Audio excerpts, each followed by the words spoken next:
Banyak orang terpalsebo dengan kata-kata Tesla 369 adalah kunci dari alam semesta. Mungkin ada seorang public figure ya. Salah satu public figure kita nggak bisa omongin. Benar. Kita nggak usah sebutin ya. Udah rahasia umum itu kok.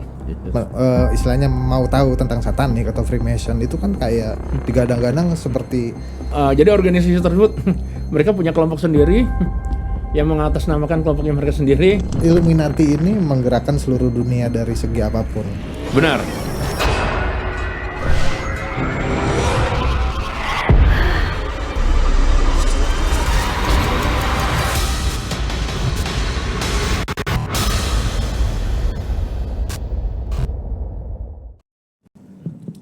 Assalamualaikum warahmatullahi wabarakatuh. Selamat malam Sobat Kumis. Gimana kabarnya malam Jumat ini? Semoga dalam keadaan yang sehat walafiat ya, amin. Balik lagi bersama saya Oik di podcast Kumis, Kupas Mistis, acara yang membahas tentang hal-hal mistis di sekitar kita. Tema kita malam hari ini agak sensitif ya, karena berhubungan dengan ilmu yang mungkin ada di underground, misalnya kayak mungkin satanik atau Illuminati. Itu mendekati ke seperti itu ya, yaitu satanik di Indonesia. Apakah ada? Pertanyaannya seperti itu. Dan saat ini telah hadir story kita, tamu kita yang istimewa, beliau seorang pakar spiritual bisa dibilang. Mari kita sambut Master Azazel 369. Selamat malam Master. Ya, malam. Gimana kabarnya Master? Baik. Nih, saya sebenarnya deg-degan nih, Master datang nih. Gimana? Karena memang kan kalau dari tim Kumis sendiri tahu Master ini sebenarnya bukan orang sembarangan. Oh, tetap sama manusia juga. Oke Master, Master lagi sibuk apa kalau boleh tahu akhir-akhir ini? Banyak hal. Di lingkungan politik sibuk. Oh, di lingkungan politik sibuk, terus di lingkungan politik hukum juga sibuk. Terus pengembangan teknologi kecil untuk Jakarta juga lagi sibuk juga di situ juga. Bergabung kebetulan dengan teman-teman dari Sarana Jaya. Ya. Terus di dunia paranormal juga aktif juga, tetap paranormal aktif juga. Aktif di semua lingkungan. Di komunitas juga saya juga aktif juga. Komunitas di Indonesia, di luar Indonesia juga aktif juga. Waduh, kan bener. Sobat Kumis di rumah mungkin agak kaget ya, bintang tamu kita malam hari ini tuh memakai masker karena memang nggak mau terungkap nih sosok aslinya seperti apa gitu. Yang kita akan dengarkan mungkin penjelasan dari Master Azazel itu sendiri ya. Master, sebelum masuk ke ke obrolan kita malam ini, penasaran dengan nama Master Azazel 369.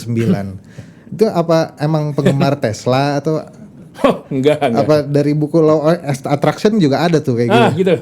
Law of Attraction 369 betul kan? Ya. Kalau nggak salah Robert Genre ya. Benar. Gimana Master? Ada nggak ceritanya gitu? Ceritanya. Nama Master Azazel itu saya dapat dari seorang tokoh satanik yang tahun 95 pernah datang ke Indonesia. Namanya adalah Anton Szandor LaVey. Oke. Tadinya saya ingin tahu, satanik apa sih dia? Dari awalnya penasaran berarti. Penasaran. Terus lebih satanik mana sih, dia atau gue? Ya nggak? Oke. Terus gue berani nih ketemu sama dia kan. Dia ngobrol panjang lebar dan sebagainya. Gue tanya,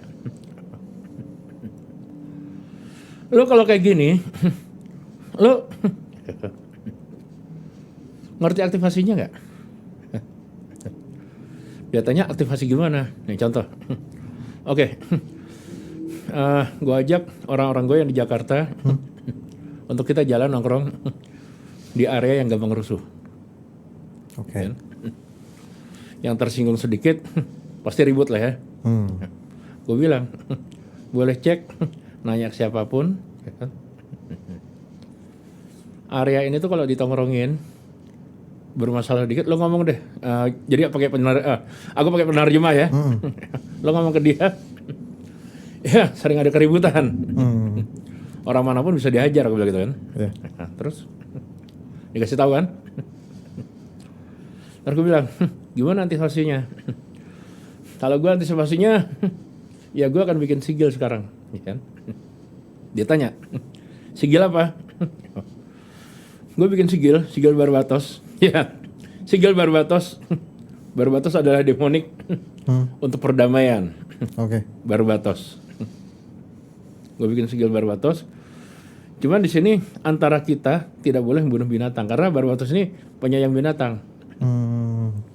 Andai lo membunuh binatang, artinya kontrak lu tertulis, kontrak jiwa lu tertulis. Lu siap mati. Terus gue bikin jimat untuk kita sendiri, yaitu jimatnya diambil dari sigil Lilith, ya kan? Lilith dan Salos. Lilith kan kalau dalam demonologi itu artinya dia seorang ibu penjaga para demon kan. Tapi yang bisa dua karakter. Dia bisa demon, bisa ark, bisa angel kan. Bisa opanim juga. Nah. Udah. Salos. Salos dalam Gotia. Ini supaya kita disukain. Ya. Nah ini pasang di situ.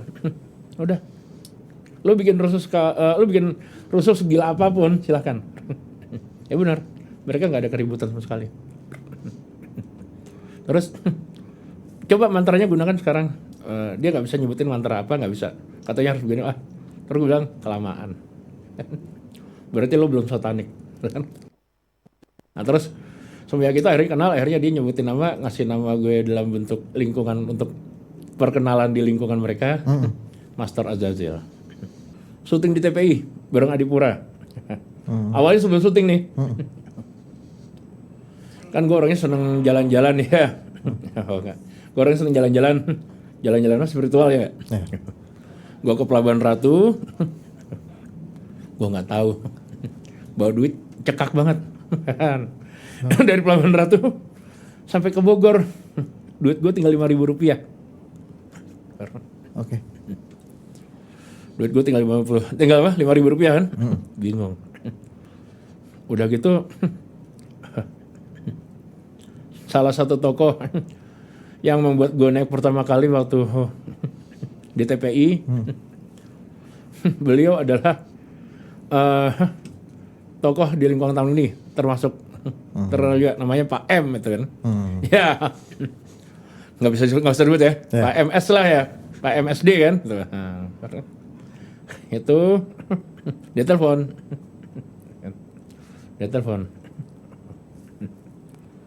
Kamandaka, besok jatahnya kamu syuting loh, jangan sampai telat. Aduh Pak, besok kapan? Besok malam. Besok malam mau nggak mau harus ada datang di Jakarta, udah ada nih. Pak, masalahnya saya masih di Bogor. Ya bisa lah pulang sekarang. Masalahnya duitnya cekak Pak. Bisa, masa nggak bisa? Apa sih yang nggak bisa buat Kamandaka, kata Den. Akhirnya apa? Ngelamun kan? Di dalam kereta. Dalam gerbong kereta kosong. Pikiran gue udah pasrah aja deh, gimana ya, gue harus pulang, gue harus ini harus itu. Terus akhirnya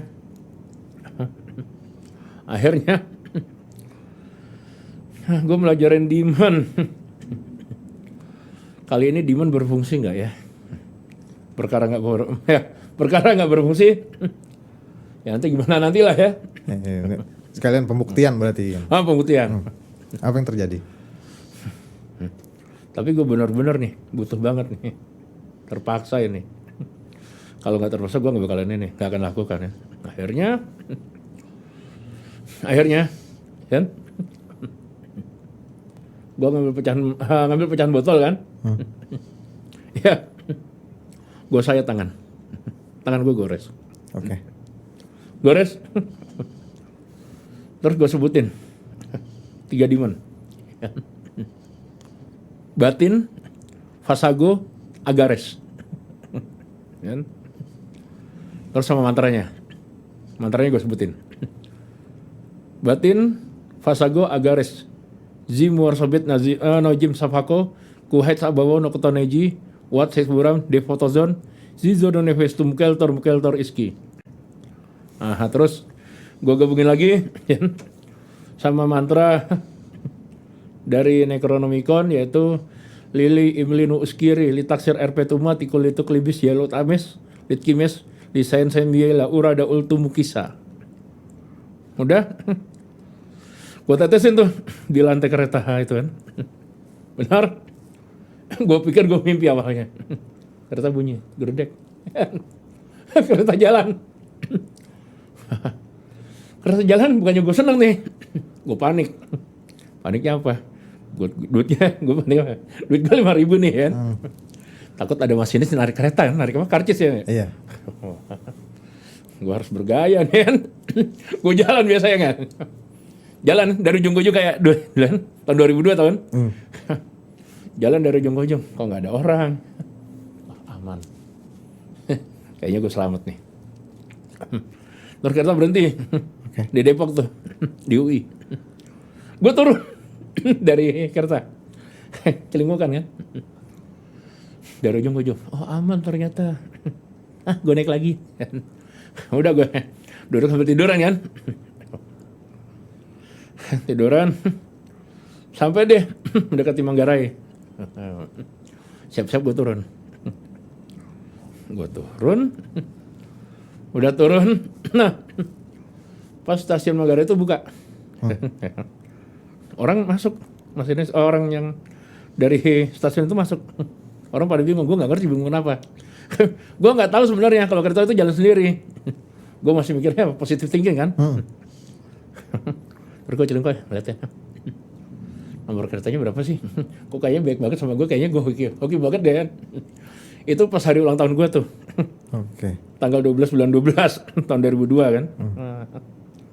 Gue ngecek lognya 369. Keren juga angkanya. Udah akhirnya gue cabut nih.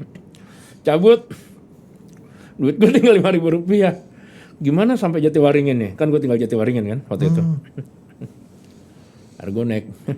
Akhirnya gue naik angkot yang ke arah gue naik angkot ya dari Manggarai kan, yang ke arah Kampung Melayu. Gue duduk di angkot, masih ada saudara kan. Gue lesin tuh di Metro Mini kan. Udah, gue naik sampai Kampung Melayu, aman, nggak dimintain duit. Ya nggak dimintain uang ya, aman. Terus Kampung Melayu, gue naik angkot Metro Mini 45 kan? Iya, benar. Naik 45 masih aja darah ya. Darah gue masih ada sisa dikit kan. Gue tempelin di Metro Mini 45. Gue baca lagi mantranya kan. Gue yakin. Jadi sebenarnya gini, dalam supranatural hal tersebut bisa terjadi ataupun enggak.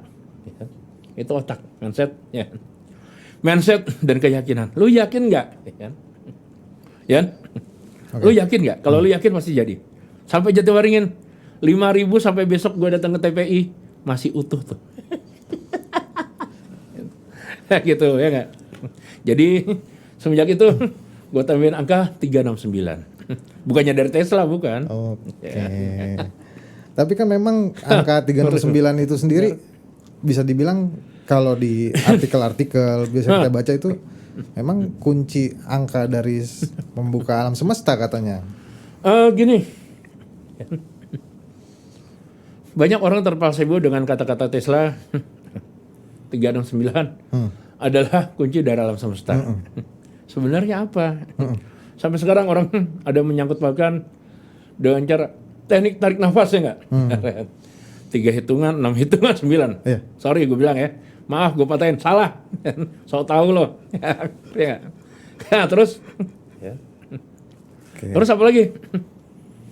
Ada yang bilang lagi. Afirmasi mungkin. Afirmasi. 369 dengan planet. Ya nggak? Di Navagraha. Ya. 3 itu Mars, 6 Venus, 9-nya itu nebula. Bukan. Salah lagi, ngawur. Tesla saat itu mengatakan apa? Tesla mengatakan saat itu di depan ilmuwan yang lain. Ilmuwan fisikawan. Mengatakan kode. Karena apa? Ketika saat itu dia mengatakan yang sebenarnya, kunci-kunci dari alam semesta sebenarnya. Pada saat eranya Nazi, dia sebutkan itu, otomatis Nazi akan menguasai kuncinya, ilmuwan yang sudah memberikan akan dibunuh dong. Itu Nazi. Nah, makanya Tesla kan? Tesla Koningin, dia kasih kode. Kunci terbentuknya alam semesta itu 369. Yang tahu hanya fisikawan aja. Gue bongkar apa 369? 69 itu adalah nomor kimia dari uranium. Ya. Tapi Kalau 3 cari sendiri deh. Gak mungkin gue bongkar ya. Tapi emang apa dari dulu nama tersebut itu Gimana? nama Master Azazel 369 itu dari dulu. Tapi kan tadi saya juga dengar ada nama di forum Kamendaka Kaskus ya? 9 Kaskus. Iya, Atau enggak Om Hel 268 atau enggak Spy Dukun. iya, Itu nama yang biasa Om pakai. iya. Iya. Tapi nama-nama tersebut apakah ada ceritanya gitu? Nama-nama tersebut ceritanya ada beberapa hal, banyak sih. Biasanya kalau di Kaskus itu gue bisa gabungnya di lingkungan ini, forum intelijen, ada nama gue di forum intelijen.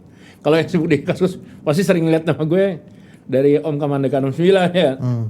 Supaya dukun itu kan. Itu di forum intelijen. Nah, kalau supaya dukun gue pakai ya, supaya dukun gue pakai fake GPS. Fake GPS lokasi gue ada di Jepang.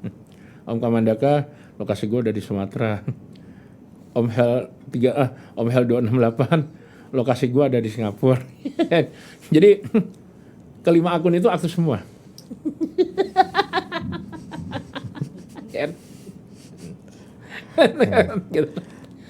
Master, Gua ngambil dari ini sih. Gua ngambil aplikasinya, ya aplikasi murahan dari DPP saja. tapi memang kan kebanyakan anonimus ya. Nah, Untuk forum-forum itu kan memang kebanyakan anonimus ya. Gitu. Iya. Master, kalau dilihat dari background Master ini berkecimpung juga kan di dunia mistis nih. Dan basicnya, semuanya sih, semua bidang. oke, kita fokus ke dunia mistis. Basicnya itu Boleh. satanik, Master. Ini yang Ya, menarik. satanik juga boleh, nggak apa-apa. Sebenarnya satanik itu sendiri apa, Master? Satanis itu adalah si pelaku atau orang atau kaum, kan isme kan. Isme itu adalah kaum pengikut ya. Kalau satanik berarti bukan pengikut. Satanik itu hanya penggemar, ya kan? Satanis adalah pelaku. Nah, Dan sejarahnya seperti apa kalau mungkin? kalau satanis ya, satanis dalam psikologi itu masuknya ke komunal. Kenapa komunal? Mereka lebih cenderung mengutamakan ya, kelompoknya dan tokoh kelompoknya, bukan sosoknya. Biasanya mereka tergila-gila dengan bentuk ini dan sebagainya, hal-hal yang kurang gimana ya, pokoknya melakukan menunjukkan sangat menampilkan sekali itu demi nama dari kelompok tersebut. Kalau satanik dia penggemar, juga masuk ke bagian penggunaan. Nah, jadi kalau bicara keilmuannya adanya di satanik, bukan di satanis. Oh, oke. Baru tahu nih sobat kumis di rumah nih. Nah, Terus satanik sendiri, kan? Satanik sendiri itu dibagi dua. Ya. Pelaku satanik yang memang sebagai supranatural atau paranormal atau dukunnya. Satanik yang hanya menggunakan undergroundnya sebagai pakaian gotik, ya benar? Kayak lingkungan gotik kan? Iya. Penggemar gotik, pakai pakaian demon dan sebagainya. Tapi kan dalam setiap beberapa agama mengatakan apa yang kamu tampilkan adalah kamu bagian dari kelompok tersebut kan? Nah, mereka terplasebo dengan kalimat tersebut. Nah, terus kita bongkar lagi. Sebenarnya yang terjadi, yang dilakukan oleh Anton Szandor Lavey ini sebenarnya jatuhnya ke karakter narsistik ya. Dia menampilkan heboh itu tujuannya untuk menciptakan kelompok yang ditakuti oleh beberapa kelompok dan beberapa pemerintahnya pada saat itu kan, yaitu Amerika kan. Oke. Dengan tujuan apa? Ya nggak jauh beda.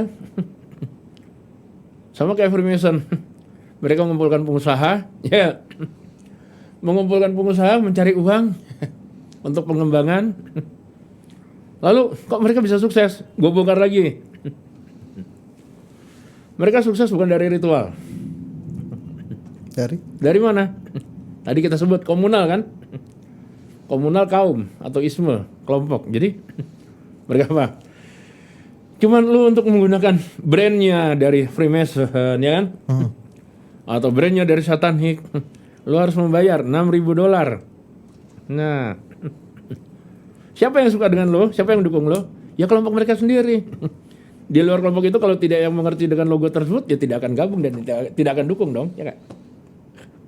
Gitu jadi. Konsepnya gitu sebenarnya. Selama ini ya, kalau dibilang pembodohan ya memang pembodohan. Gue terang-terang aja ceritain apa adanya kan. Tuh. Oke. Jadi kalau ada orang heboh-heboh bilang, ini logo Baphomet nih ya. Logo Baphomet ini logo Satanik. Artinya lu kalau bikin ini logo ini akan mengundang nih satannya begini. Berarti taruhan jiwa lo dari sini. Bohong itu, bullshit banget. Tipu itu. Siapa ngomong kayak gitu? Nggak ada. Dia nggak ngerti, ya kan? Gue bilang dia nggak ngerti. Aktivasi Baphomet buat apa? Gunanya Baphomet buat apa? Nggak ada seperti itu, nggak ada. Salah.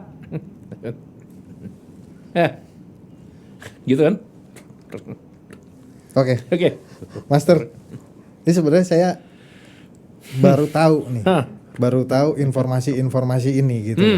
Yang selama ini masyarakat tahu ataupun orang-orang yang tertarik untuk istilahnya mau tahu tentang Satanik atau Freemason itu kan kayak digadang-gadang seperti ya orang yang dalam tanda kutip ya sudah tersesat atau apa kayak gitu. Maksudnya ini gimana kalau menurut pandangan Master sendiri? Ya sebenarnya gini. Freemasonry, Satanik yang beredar selama ini digadang-gadang seperti itu. Yang ikut ke kelompok mereka ini kan rata-rata orang-orang yang ingin bebas dari hukum. Oke. Ya enggak? Lalu organisasinya seolah-olah melindungi kasus-kasus dari mereka. Sebenarnya nggak jauh dari Markus, maklar kasus. Oh. Sama dari Markus, maklar kasus. Indonesia banyak maklar kasus, ya. Nggak perlu pakai kayak gitu ya nggak. Lo ada duit, lo bayar lewat pintu belakang kan. Nih, gue ada duit sekian. Lo oke nggak? Oke kan. Ya udah deh, oke. Nah, cabut kan. Oke. Sama kayak gitu sebenarnya, gitu. Cuman gini, kan.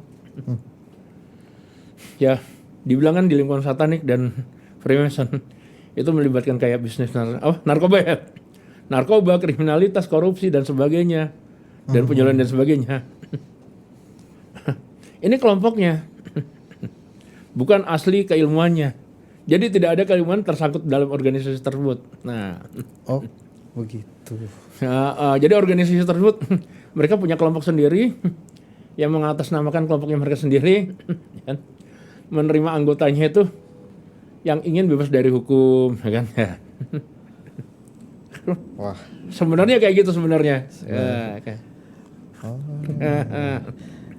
Nah kalau ilmu-ilmu seperti Demon Geotian, Necronomicon atau Illuminati itu master juga pelajari berarti?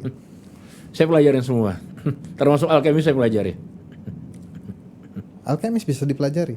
Ya, karena gini, dasarnya demon itu berhubungan dengan alkemi.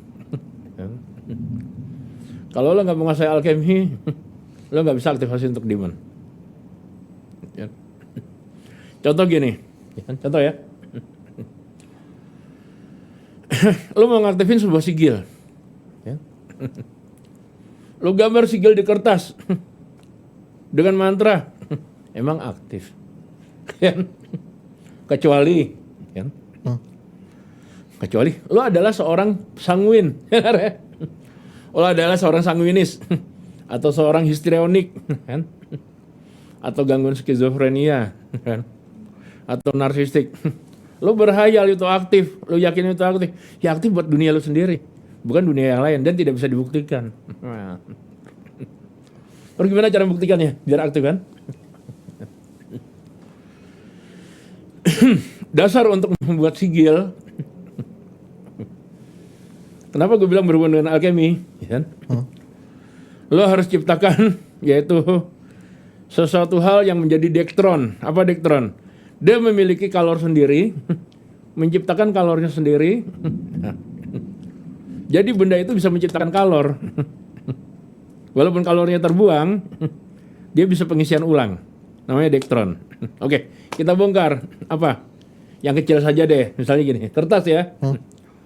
Lo mau bikin sigil di kertas, gue bongkar nih buat umum ya, bisa diuji coba langsung kok. Siapin kertas HVS, kertas HVS kosong putih, udah. Lalu gunakan spons, campur garam dengan cuka, perbandingannya 2:1, lebih banyak cukanya daripada garamnya, udah kan? Setelah itu diaduk, dibasuh merata di kertas HVS, dijemur kering. Nanti kertas HVS ini kalau dipegang itu akan terasa hangat, mengandung kalor kan? Ya nggak? Oke.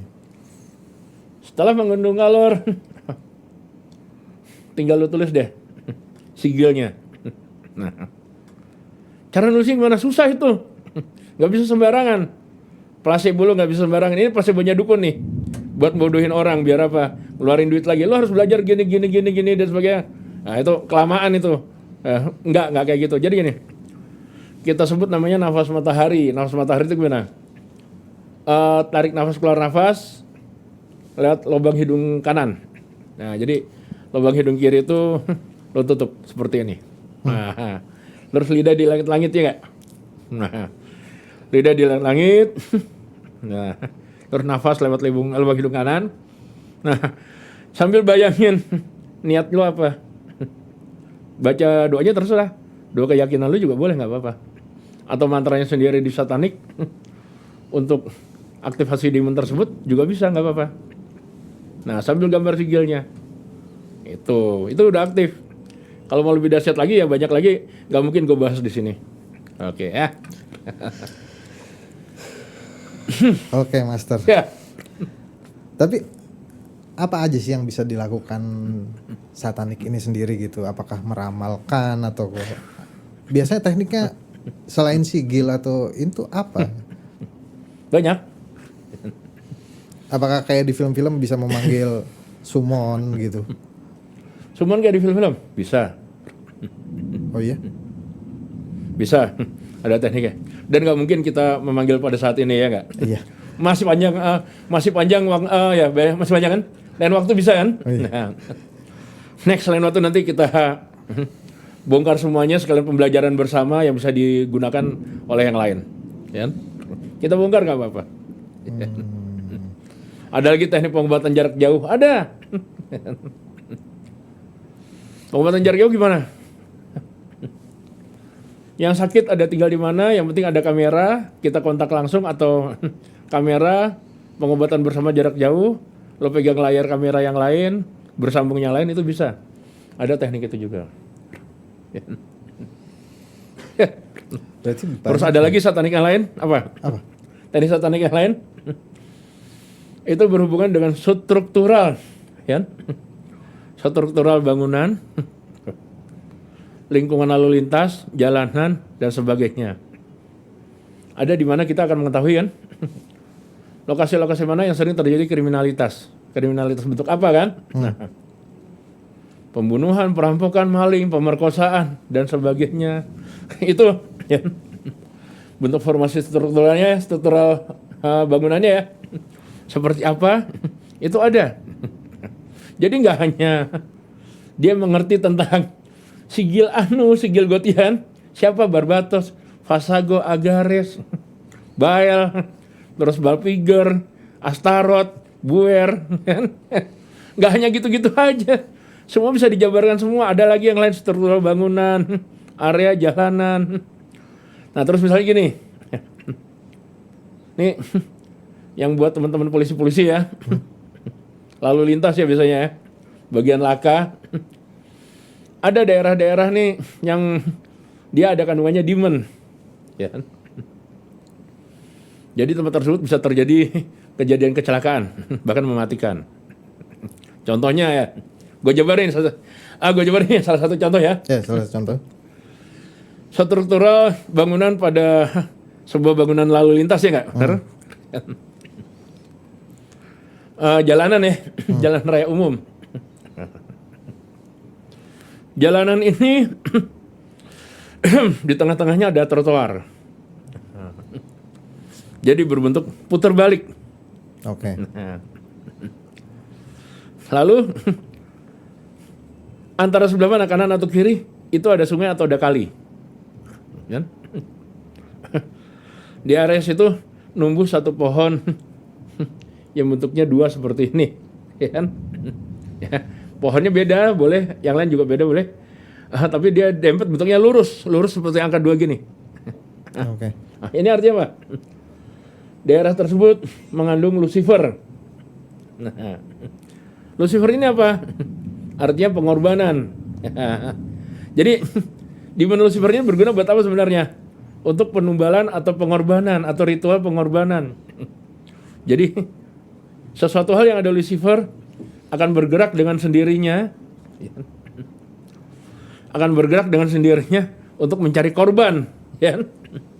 Tapi itu buatan manusia apa memang Bukan. natural? Itu terjadi natural secara alam. Oke. Tapi lu bisa merekayasa. Kalau membuat juga bisa. Kalau lu jahat, ya. Tapi kalau lu nggak jahat ya nggak usah lah. Jangan. Nah, udah. Cara antisipasinya gimana? Biar tidak terjadi kecelakaan ya. Jadi kalau nemu di sekitar area situ, nemu ya, pohon berbentuk lurus seperti ini, pohon ini dibuang atau dipotong. Ya, pohon ini dibuang atau dipotong. Oke? Nah, udah. Biasanya ini yang sering terjadi kecelakaan itu posisi dataran jalan itu miring dari utara ke selatan. Itu akan sering terjadi kecelakaan. Itu memang bisa dan ada pelajarannya gitu, bisa dipelajari. Ada, bisa dipelajarin. Oh. Terus ada lagi teknik ya dari demon, kita bisa mengurai massa. Misalnya terjadi kerusuhan, Ya. lalu teman-teman dari pasukan penggiring massa, misalnya dari Den apa, mereka menggiring massa, ya, untuk massa itu bubar dalam keadaan kebingungan. Oke? Kita kasih demonnya namanya Astaroth. Astaroth ini dikenal demon yang mengerti semua ilmu pengetahuan. Tapi buruknya Astaroth apa? Astaroth sama seperti demon Balpiger, yaitu demon kemalasan. Ketika siapapun terkena Astaroth atau Balpiger, mereka akan tiba-tiba malas dan ngantuk dan lemes atau bingung dan gelisah. Caranya gimana? Ketika ada perempatan atau perlimaan jalan, bagian jalan yang ke arah barat, siapin aja benang warna merah, ya, pasang dengan paku dari ujung ke ujung, jadi modelnya kayak nutup jalan. Nah, kalau nggak mau gitu, siapin aja blokade pagar jeruji besi atau duri menutup jalan yang wilayah ke arah barat. Nanti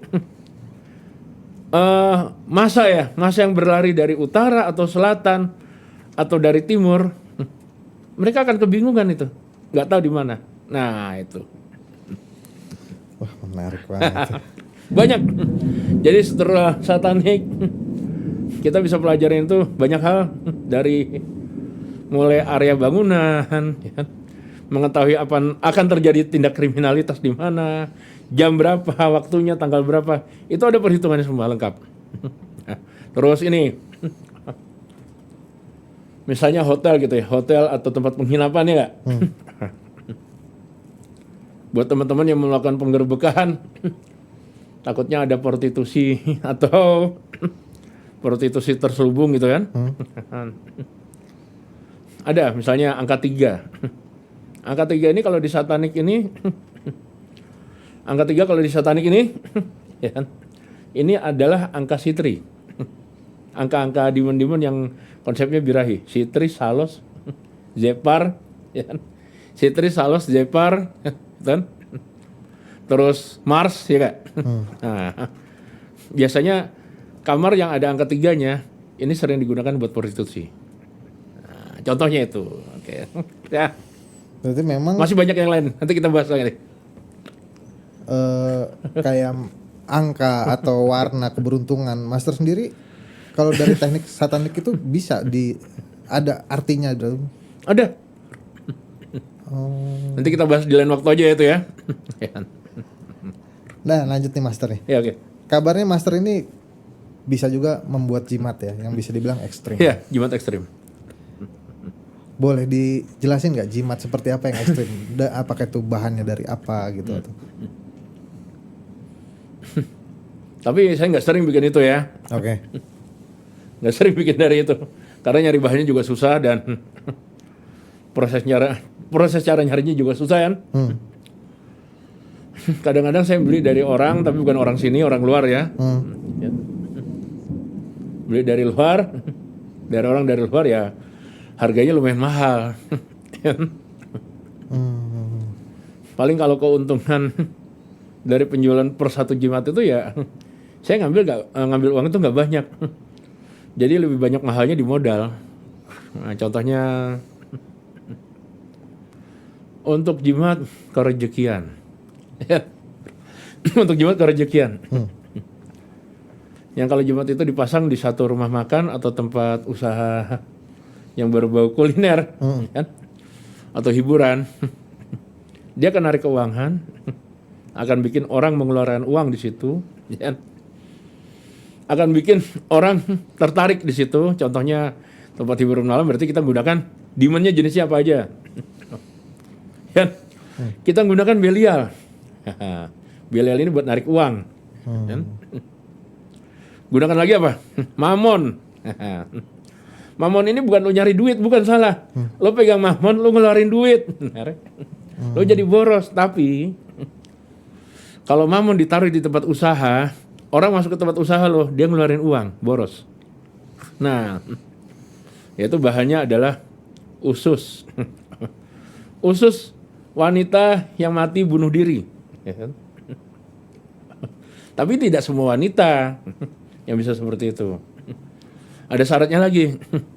Wanita yang sedang hamil mati bunuh diri. Nah, biasanya gue pesen barang dari orang itu. Dan bukan orang Indonesia, nggak mungkin gue ngambil orang Indonesia. Karena apa? Kurang ininya, karena kurang gregetnya. Karena apa? Rata-rata di Indonesia kan masyarakatnya kan, mereka berpikiran logika, kan? Bukan intuisi, bukan feeling, kan? Dan rata-rata orang Indonesia mereka tidak terkena hilar. Hilar itu penyakit toleransi yang kebanyakan alkohol. Jadi kalau orang bilang gue minum alkohol gue nggak mabuk kok, memang lu nggak mabuk tapi lu kena hilar. Tidak punya toleransi apapun. Nah, jadi lo mudah berhayal. Terus dia juga mengalami penyakit namanya anxiety, kan? Penyakit gangguan lambung yang berkarakter bisa menyingkapi penyakit dari psikologi kejiwaan, ya nggak? Stres ya. Stres. Sehingga emosinya tidak stabil, kan? Bisa jadi bipolar, kan? Bisa jadi skizotokifal, kan? Atau ansos itu kan. Nah, kita nggak butuh orang Indonesia mayat nyatu ini, nggak perlu. Jadi kita pakainya orang luar atau pesan dari orang. Kebetulan ada dulu orang yang bisa saya pesan itu yaitu dari Bengali. Bengali kan banyak kan mayat-mayat yang di ini kan. Nah, nanti pesan cari ciri-ciri mayatnya seperti ini. Seperti ini ya. Nah, terus kalau buat jimat pelet sama. Menggunakan mayat juga ya. Bagian-bagian tertentunya juga sama, organ juga sama. Tapi nggak semua organ. Nah, kita cari organ yang warnanya biru. Ya. Kenapa biru? Biru ini dia mengandung kandungan bakteri kokus lebih tinggi. Kenapa bakteri kokus? Bakteri kokus ini bersifat mendinginkan dan mengawetkan. Bakteri kokus ini adalah dasar dari ilmu pelet untuk menarik. Nah, terus yang kedua, dia warna biru kehijauan, dia mengandung kainora. Nama bakterinya kainora. Berarti secara keilmuan untuk jimat pun ada ya? Ada. Nggak sembarangan. Basic alchemy nggak semuanya nggak sembarangan. Oke. Iya, jadi nggak asal main mayat terjadi ini ngawur, itu salah itu orang. Kabarnya nih, apa benar kita balik lagi ke satanik, Master? Oke. Apa benar Illuminati ini menggerakkan seluruh dunia dari segi apapun, entah itu politik, atau ekonomi, atau apapun di dunia gitu? Benar. Sebagian besar benar seperti itu. Contohnya salah satunya organisasi bernama Roscroix. Roscroix adalah bagian dari Freemason. Tapi orang umum bisa menyebutnya kebanyakan Rothschild. Beda lagi. Rothschild dengan Roscroix beda. Ya. Dengan Red Cross juga beda, ya. Beda dengan Red Cross, Roscroix, ya. Itu beda semua. Dan bidangnya beda. Nah, terus Illuminati ini, jadi bedanya Illuminati dengan Freemason ada bedanya. Kalau Freemason bergerak di bidang perdagangan, perbankan, yang berhubungan dengan dokumen. Oke. Kalau Illuminati, ini bergerak di bidang situs purbakala, ya. Situs perbakalan, situs purbakala. Terus benda-benda purbakala. Terus apa lagi? Barang-barang kuno, fosil-fosil, fosil-fosil kan, dan sebagainya. Nah, itu. Terus Illuminati juga ada bagian lagi yang bergerak di bidang politik. Mereka memainkan politik. Jadi kalau sebuah politik pemerintahan itu sudah masuknya orang Illuminati, biasanya akan terjadi seperti kerusuhan. Hingga kerusuhan itu ada kematian atau ada hal-hal yang kiranya dia bersifat tentang kematian, entah itu wabah buatan atau apa, entah kejadian kericuhan. Nah, biasanya masuklah angka-angka khusus nih situ kan. Kayak misalnya contoh ya. Matinya seorang panglima pemimpin perang atau jenderal. Jumlahnya ada 7. 7 jenderal penting yang mati di suatu negara. Karena dibunuh. Nah, biasanya orang yang terlibat dengan Illuminati ini, dia berkeinginan menjadi pemimpin besar dalam waktu yang lama di negara tersebut. Kenapa 7? 7 ini terpaut dari demon utama, yang demon tersebut dikenal dengan julukan Amon, Mamon, ya, Mamon, Amon, Leviathan, Lucifer, ya, kan? Terus, ya semuanya itu kan. Pokoknya ketujuh demon ini adalah perwakilan dari angka 7 tersebut. Ada lagi. Terjadi kerusuhan besar dan yang mati 666 orang. Nah, itu biasanya buat apa? Kalau jumlahnya 666 orang. biasanya untuk membuat pembayaran atau pembayaran jiwa agar usaha si pembuat kerusuhan tersebut sukses, jadi bertahan lama. Nah, jadi permainan angka-angka dari kejiwaan dari setiap kematian, berarti kalau memang angkanya benar seperti sesuai dengan jumlah-jumlah yang ditentukan dalam penilaian angka satanik, misalnya 233, 666 kan, terus 777, 7 kan, 7 kan, 7 atau 8 atau 9 atau 13, berarti adanya keterlibatan satanik di situ. Apalagi ada yang mati sedikit, 72, tapi itu besar maknanya. Atau 144, oh itu kan, itu besar maknanya tuh. Ya. Berarti memang setiap angka itu ada maknanya. Ada maknanya. Tapi apa sih Master yang dijanjikan Illuminati atau satanik ini ke penyembahnya gitu? Jadi Illuminati ini orang-orang ini menjanjikan kan, pembayaran gaji setiap sebulannya. Mereka berani menembak harga dengan harga tinggi. Tapi kalau saya nggak tertarik,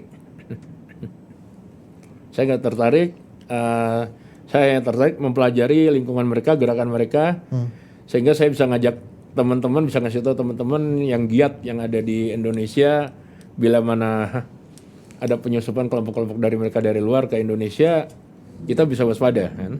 Nah, jadi kita tahu dengan gini, saya hanya tertarik mengajarkan ya, mengajarkan keilmuannya. Saya terima uang ya terima uang dari saya mengajarkan ilmu tersebut. Saya tidak tertarik untuk penyebaran atau menyebarkan atau mengembangkan atau mengikuti ajaran mereka. Karena apa? Dengan kita menerima ajakan mereka, kita mengembangkan kelompok mereka di Indonesia. Artinya sama aja, lu sudah membuat titik satu pusat sentral untuk mereka berkembang. Setelah mereka berkembang di satu titik, akhirnya setiap wilayah di blokade dilingkarin adalah sebagai lingkungan mereka. Akhirnya apa? Andai kata di situ ada mineral kan, tambang dan sebagainya, itu dikuasain. Nah, Illuminati akan menggembuskan suatu negara yang pertama kali adalah menghancurkan kebudayaannya. Yang kedua, ya, kelompok masyarakatnya. Yang ketiga, adu domba. Kalau sebuah negara sudah kehilangan kebudayaan dan tradisi, siap-siap lemah. Jadi Illuminati tidak hanya dia bergerak dalam lingkungan yang dianggap orang sebagai wah ini sesat banget. Enggak, justru mereka tampilnya apa? Mereka tampilnya lebih agamis, ya kan? Oh iya. Mereka tampilnya lebih agamis. Kenapa lebih agamis? Gini. Ketika seorang preman datang berpakaian preman, ya, untuk mengajak orang, ya, untuk jadi mentor nih, lu yang diajak mau nggak? Nggak mau dong. Nggak mau. Oke. Ketika kalau tampil seorang agama, ya kalau tampil ya, sebagai pemimpin atau pemuka agama yang keren, makanya oke banget kan, rohaniawan banget ya kan, ngajak lo, lu gini, terus akhirnya nanti dia masukin kalimat, kebudayaan ini nggak baik nih, nggak boleh nih, nggak bagus nih, ini sesat banget nih, hapus nih, bubarin. Hapuslah satu persatu kebudayaan yang ada. Hilanglah satu persatu. Akhirnya apa? Nah, nanti dari kelompok Illuminati ini nyuruh rekanan bisnisnya. Lo beli tuh kebudayaan itu tuh. Beli tradisi itu. Di flame. Dari negara lo. Udah. Akhirnya apa? Kita nggak punya kebudayaan apa lagi kan? Kebudayaan apa yang ada? Nggak ada. Udah dibeli orang. Oke. Habislah negara kita. Berarti benar kata Bung Karno ya, jas merah ya? Benar sekali, tepat sekali. Tapi ada Jangan lupa jas merah. Iya. Ada yang kalau boleh tahu nih, Gimana? Master, Ya. katanya juga agak keluar sedikit ya. Apakah Bung Karno itu memang sosok Illuminati juga? Bukan. Justru yang dilakukan Bung Karno sama seperti saya saat ini. Oke. Illuminati boleh masuk tapi bayang-bayang. Apa untuk apa? Untuk mendalami gerakan mereka, mengetahui, tapi tidak mengikuti. Tapi mereka harus ngikutin kita. Dan apakah mereka itu benar-benar menyembah setan? Kabarnya ada juga tukar jiwa. Istilah-istilah kayak gitu, Master. Master bisa jelasin nggak? Oke. Menyembah setan dalam bentuk langsung tidak. Oh, Kalau dalam bahasa ilmiahnya itu, kalau yang katanya mereka menyembah setan dan tukar jiwa, mereka adalah kelompok golongan namanya genostik. Apa genostik? oh Master. Dia mengutamakan agamanya saja, kelompoknya saja, dan tokohnya. Nggak harus agama, kelompok dan tokohnya. Sosoknya tidak. Terus, kalau dia nggak percaya Tuhan atau dibilang agnostik ateis, juga tidak. Karena apa? Seorang agnostis ateis tidak percaya hal-hal seperti ini. Karena tidak ada Tuhan gitu konsepnya. Janganan Tuhan ya, janganan Tuhan. Dia nggak percaya anugerah. Dia tidak percaya doa. Nah, jadi maksudnya di mana? Masuknya adalah di agnostic theist. Dia percaya Tuhan, Tuhannya siapa? Itu terserah. Tapi gue yakin Tuhan ada, tapi tidak percaya dengan agama. Nah, terus kalau tadi ditanya tentang apa? Apakah ada pertukaran jiwa? Loh, ya kan?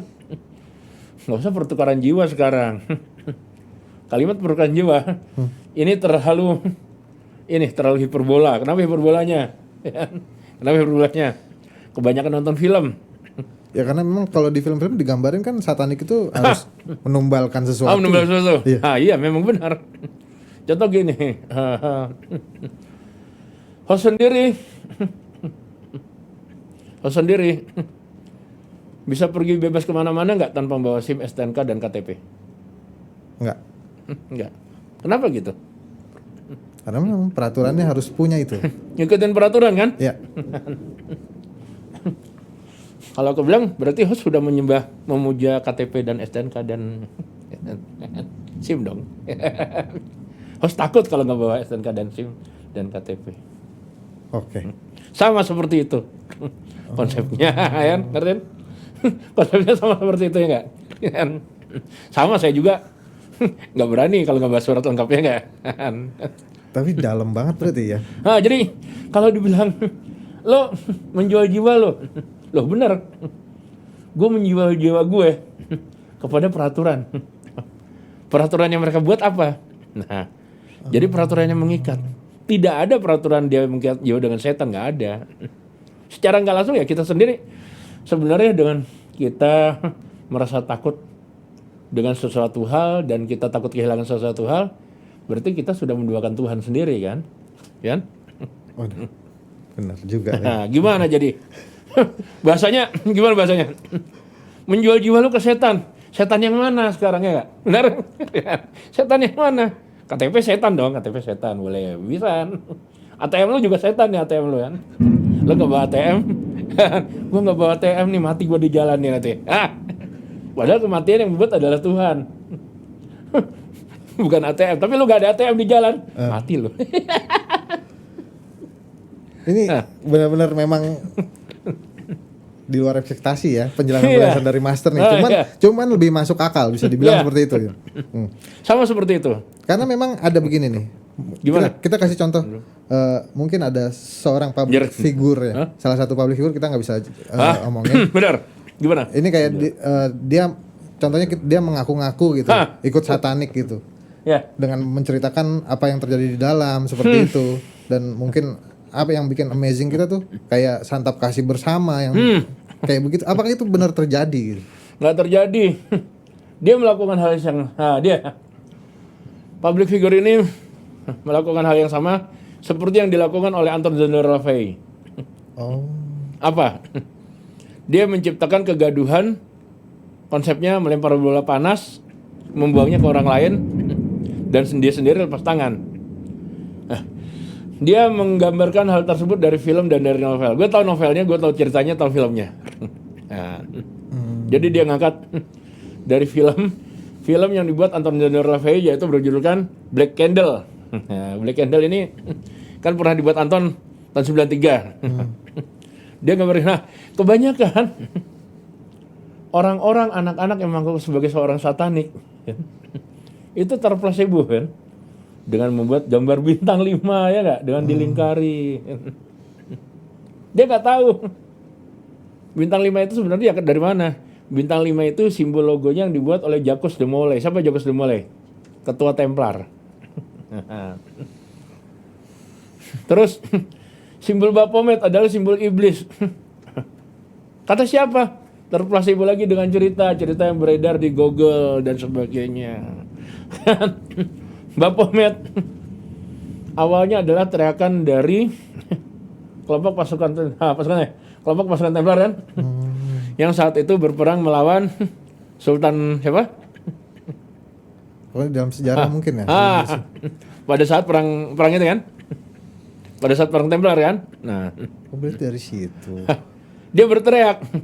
Jadi kalimat salah teriakan inilah terdengarnya sebagai sebutan Baphomet, padahal dia sebutnya Bapak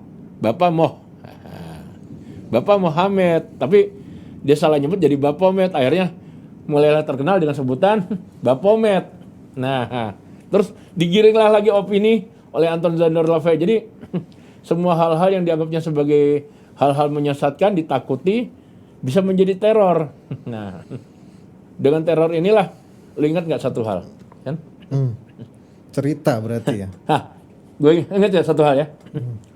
Konsep perdagangan narkotika. Narkotika dilarang. Karena dilarang itulah booming, banyak yang suka, banyak yang ngejar-ngejar. Coba dibikin kayak cabai rawit tuh, dijual bebas. Mana orang mau beli banyak? Nggak mau. Jarang ada. Kan? Berarti bisa dibilang masalah branding aja ya? Masalah branding. Jadi lu gini, lu buat sesuatu hal yang dilarang, yang sulit didapat, mahal kualitasnya dong, bener gak? Mahal dong kualitasnya. Ketika branding itu dapat titik mahalnya, banyak yang suka dong ngejar. Tapi susah dapatnya. Oke. Semakin naik lagi kualitasnya. Sama seperti yang dibilang orang satanik. Begini begitu, dengan korban darah dan sebagainya, ini dan sebagainya. Keren banget, ngeri banget. Sebenarnya keilmuannya sendiri tidak mengajarkan seperti itu, nggak ada seperti itu. Nggak ada namanya pengorbanan manusia. Pengorbanan apalagi yang nggak pernah dengar darah, bayi dan sebagainya, itu nggak ada, itu bohong, itu bullshit itu. Terus public figure yang mengatakan dia pernah tergabung di kelompok satanik. Terus lu tahu nggak? Namanya mereka kalau nyari korban, hati-hati yang menggunakan cincin bergambar bintang 5, gambar kambing, Baphomet. Nanti gitu. Ditaruh di sini. Lu salaman, lu ada darahnya, darah lu diambil. Bullshit. Sok tahu, bukan kayak gitu. Nggak perlu kayak gitu.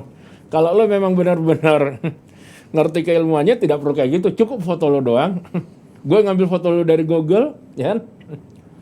Ngambil foto lu dari Google atau gue cari dari www.profile.com kan? Ya, sebut terus nanti ada search namanya kan? Gue ketik nama lu, keluar foto lu, gue cari, dapet kan? Udah, gue print, gue laminating, gue siapin paku.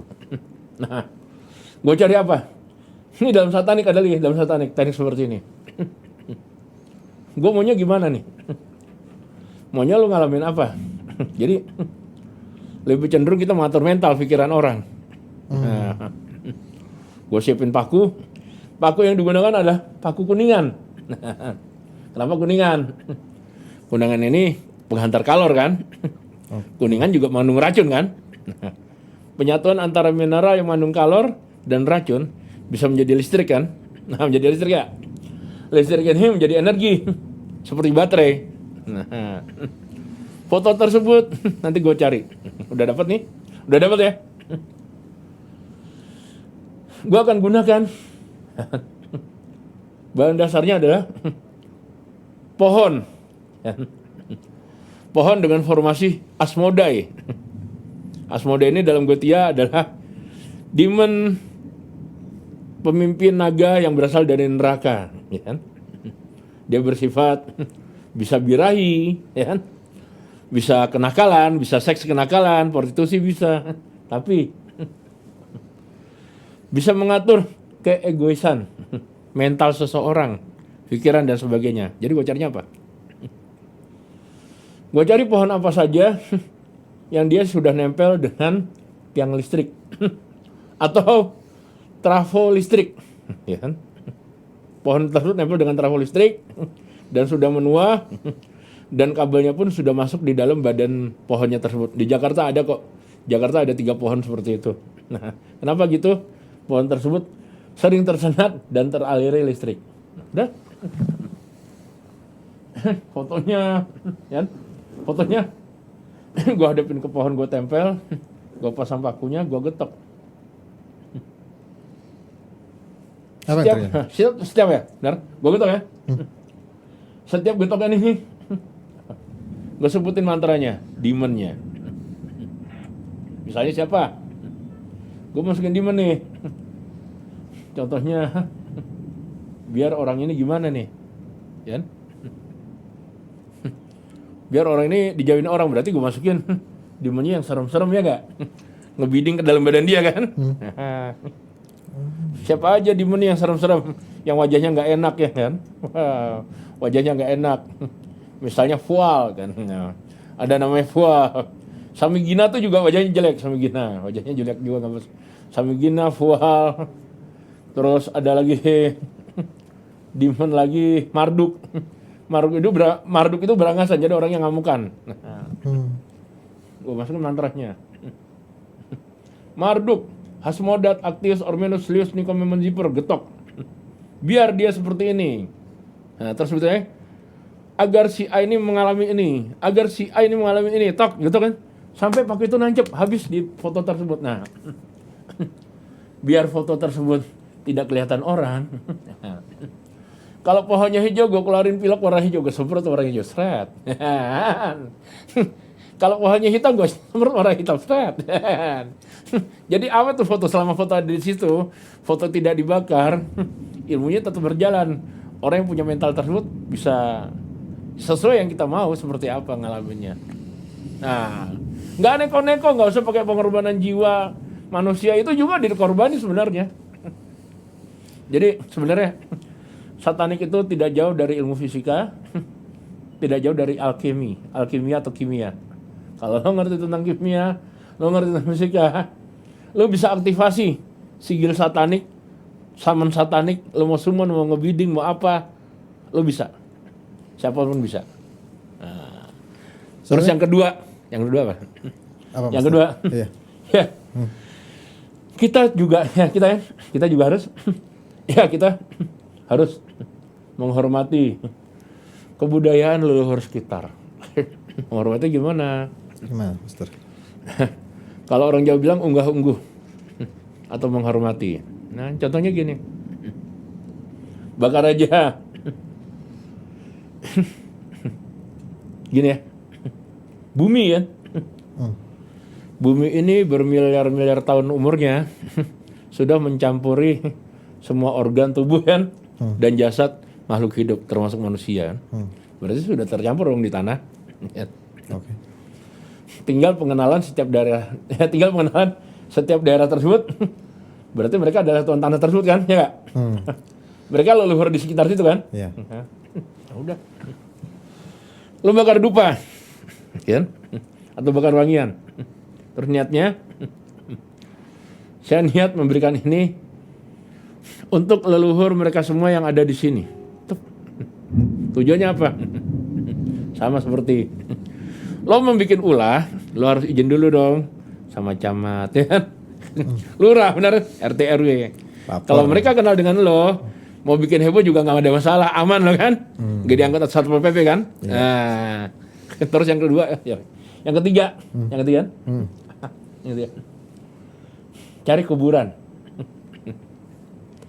kuburan umum atau yang dikeramatkan, ya, ditepok, nggak usah samperin kuburannya, dari luar aja nyamperin udah kayak dukun aja, repot kan? Jadi dari luar aja, dari pagarnya aja ketok, kasih salam. Salamnya apa nih? Misalnya agamanya apa tuh kuburan kan? Atau areanya apa kan? Atau keyakinan lo apa kan? Sebutin salam lo. Salam. Buat semua leluhur, gaib, dan apapun yang ada di sini, saya mohon izin dan restunya untuk menyelesaikan semua tugas-tugas dan untuk menjadi sukses, kan? Melakukan apa nih? Melakukannya nih kan? Melakukan usaha kan? Melakukan apa terserah sebutin, udah? Hingga sukses dan menang. Oke. Udah. Lu sudah melakukan itu semua, beres, lu mau gimana? Kan? Mau bikin orasi kayak, mau bikin kerusuhan kan? Mau main cipta kondisi kan? Mau bikin apa lagi ya? Sukses, nggak ada masalah, beres kan? Gitu ya Kak. Nah, soalnya Master gini, kan juga ada ya, setahu saya tuh Bible satanik yang dijual di toko-toko buku di Bible Indonesia. satanik. Gitu, ya. Udah pernah baca belum isinya apa? Belum Master. Dan itu kenapa? Isinya sebenarnya apa? Isinya sebenarnya tertulis dalam buku yang lain seperti stoikisme, ya kan? Ada di situ. Terus tadi apa namanya? Law attraction kan? Iya. Law attraction. Terus yang dari karya Robert Gardner yang lainnya apa? 48 knowledge atau kekuasaan, hukum kekuasaan. Sebenarnya yang terus di satanik tersebut adalah mengajarkan jiwa lu sendiri untuk melakukan pemberontakan. Ya kan? Lu harus seperti ini, lakukan seperti ini, lu seperti ini, harus ini. Jadi ini, nggak ada kalimat, paling ada selipan mantranya dengan bahasa Jerman. Mantranya nggak nyambung deh. Misalnya salah satu mantra apa sebutannya? Obelial, datanglah malam ini dan sebagainya. Lu hanya terhalu-halu aja. Kecuali itu bisa aktif. Lu seorang pecandu alkohol, pecandu narkotika, misalnya apa aja, bahan narkotik yang bisa bikin lo rada-rada gila, depresi. Nah, terus habis lo baca mantra tersebut, lo merasa tuh, kan? Ada yang masuk di dalam diri lo. Berarti lo udah masuk ke jiwanya histrionik. Lo merasa. Terus yang lebih parah lagi, lo masuk dalam mitomania. Mitomania itu kebohongan lo sendiri. Lo masuk di dunianya itu sendiri dan lo percaya dengan itu sendiri. Gila kan? Nggak ada kayak gitu, nggak bisa itu kayak. Oke. Kalau di Indonesia sendiri nih, Master, lokasi perkumpulan satanik ini ada nggak? Menurut Master? Yang gila-gila banyak. Yang gila-gila satanik banyak. Ingin merasa dianggap sebagai seorang satanik agar ditakuti banyak. Kelompoknya banyak. Yang mengaku dari A, B, Z, dan Z itu banyak. Nah, tapi kalau kelompok musik di Indonesia yang alirannya satanik ada. Pernah beredar kan? Pernah beredar dan terkenal. Itu alirannya satanik banget, underground yang karakternya greencore banget ya. Itu terkenal dulu tahun 92 ya. Terus mulai hilang, nggak ada kabarnya lagi tahun 2007. Terkenal dengan sebutan bawah tanah. Bawah tanah itu satanik itu, asli. Gue pernah masuk ke lingkungannya dan lihat kegiatan-kegiatannya juga gue pernah lihat sempet. Jadi dari sini bukan dari katanya, bukan dari novel, bukan dari ini buku kan. Nah, terus yang orang ribut-ribut gereja setan dan sebagainya. Iya. Sebenarnya itu hanya placebo buatan orang aja, orang pengen terkenal.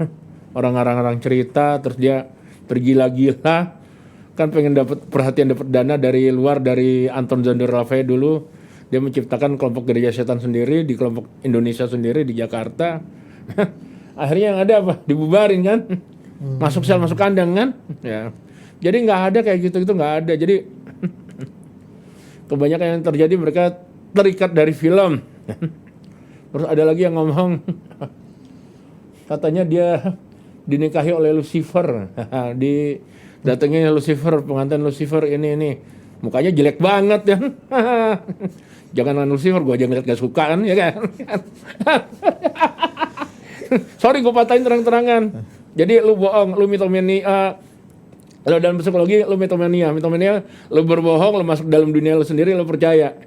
Udah gitu dihebohin di TV biar apa? Biar lu terkenal, biar popularitas. Karena mengangkat tentang satanik.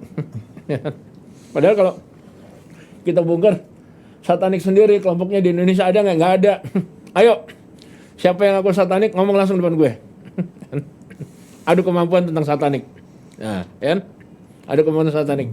Sejauh apa satanik lo? Kan? Gitu. Bukan masalah adu data ya. Jangan adu data. Adu kemampuan ya kan? Ada kemampuan supranatural dengan teknik satanik. Kita buktikan, ayo. Gitu. Master benar. Ya. Master, di luar konteks sedikit nih. Oke. Kalau kita ngomongin di luar negeri, berarti kan memang di luar negeri itu ada ya satanik. Ada.